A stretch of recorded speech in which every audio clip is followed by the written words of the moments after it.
NHL records. From face value, if you have a record in the NHL, it can only be a good thing. Right?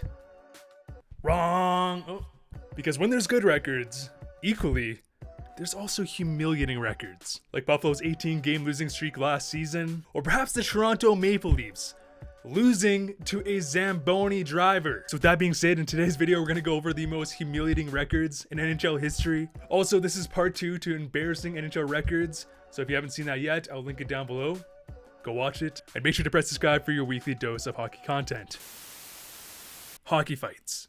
Who doesn't love a good tussle? Because even though fighting has drastically fallen off in the last couple of decades, it still remains a prevalent part of the game of hockey. In fact, this past season, I don't know if players were just pissed off from the pandemic or what, but fighting actually bounced back. As we saw 369 fights in a 56-game season, which means it would have resulted in 540 in a full 82-game schedule. And my god, this is exciting news, as we haven't seen north of 500 fights in over a decade. But something we almost never see today is line brawls. And back in 2014, with John Tortorella leading the Canucks, we would witness a beautiful act of line brawl. Because off the rip, both the Flames and Canucks would start their fourth line grinders. I mean, if Kevin Bieksa, I repeat, Kevin Bieksa, a defenseman, is taking the opening draw, shit is going down. And well, so it did. Because right as the puck was dropped, so would their gloves. As everyone on the ice besides the goalies would fight, we would see this hilarious shot of 10 grown men packed into a small area. The benches would be chirping each other. There was so much animosity and just pure hatred within this game that, and I'm not even joking, John Tortorella would even try to get his piece during an intermission, as he would have the balls to charge the entire Calgary Flames team by himself. Like what? John Tortorella has gone over to the Calgary Flames hallway outside their room. That's the Canucks coach outside the Calgary room. There's Brian McGrattan trying to push him aside. And in this game, Tom Sestito would rack up 15 penalty minutes in 1 second of playing time. Hilarious. However, 15 penalty minutes in 1 second isn't even the record. No, because the same guy, Tom Sestito, the week prior, would do the exact same thing. Because in a game versus the LA Kings, again, the week before, what? Tom, with 1 second of total playing time in the entire game, would drop the gloves off the draw and rack up 27 minutes of penalties. As he would get an instigator penalty, a game misconduct, an instigator misconduct, and of course, a 5-minute major for fighting. Meaning, between those two game starts, Tom had 42 minutes of penalties with 2 seconds of playing time. But honestly, that's not that humiliating. In fact, it's pretty awesome. But what was absolutely embarrassing was Trevor Gillies' first NHL game. And to put it simply, Gillies was the stereotypical fourth line brute. And after Ducks enforcer Kip Brennan would injure his shoulder, Gillies would get his big shot at being an NHL player. And first shift, he would take an unnecessary hooking penalty. His next 2 shifts, he would float around and do nothing. And finally, his fourth NHL shift, Gillies would get into his first NHL fight.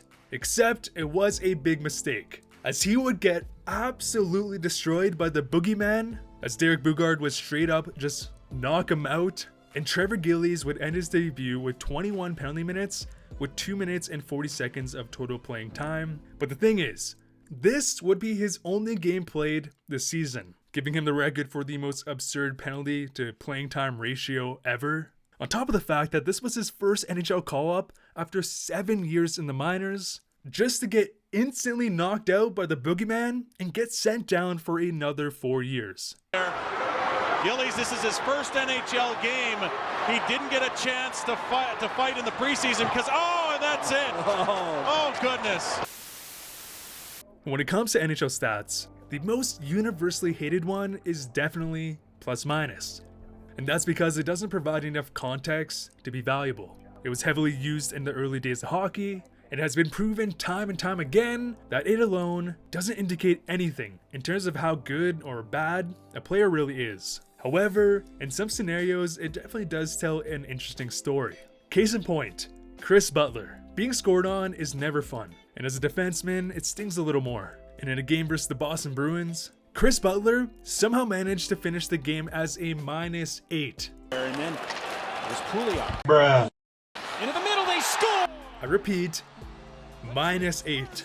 Imagine being scored on 8 times in a single game. Now again, plus minus isn't a big indicator, but if you get scored on 8 times in a single game, that's some brutal defense. And that somehow doesn't even top Brett Lebda, because while playing for the Leafs back in 2011, Toronto would absolutely light the lamp against the Thrashers, basically single-handedly collapsing the franchise and converting them to the Winnipeg Jets, as they would score 9 goals. Yet, somehow, Brett Lebda in a 9-3 win would end up with a hilarious -3, giving him the worst plus-minus with the most goals scored in history. Now, this is more so just really bad luck, but ending with a -3 while your team scored 9 goals, that's just humiliating. Own goals. Easily the most humiliating play in hockey. Ryan Suter with this hilarious highlight of him perfectly kicking the puck into his net. Zone. Throws a bouncing puck. It's in!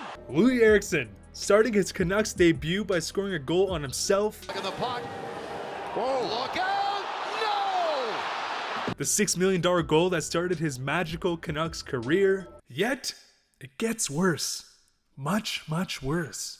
Back in 2018, the Anaheim Ducks and New Jersey Devils matched up in a seemingly harmless game. The Devils would score the first goal, the Ducks would tie it up, and then all hell broke loose. Stefan Noesen would deflect the puck into his own net, but it's okay. We're only down 1. And the Devils would bounce back with 2 quick goals, and once again, take the lead. Nice. The Ducks would score again, so all tied up at 3. And the Devils would score again, so their 3rd lead of the night. Except, this is where everything would fall apart, as Lovejoy would try to catch the puck and it would deflect in his own net. And at the end of the 3rd, after Corey Schneider made a great save, Andy Green with a seeing eye shot would swat the puck top shelf into his own net. Wow. Oh my goodness. Andy Green.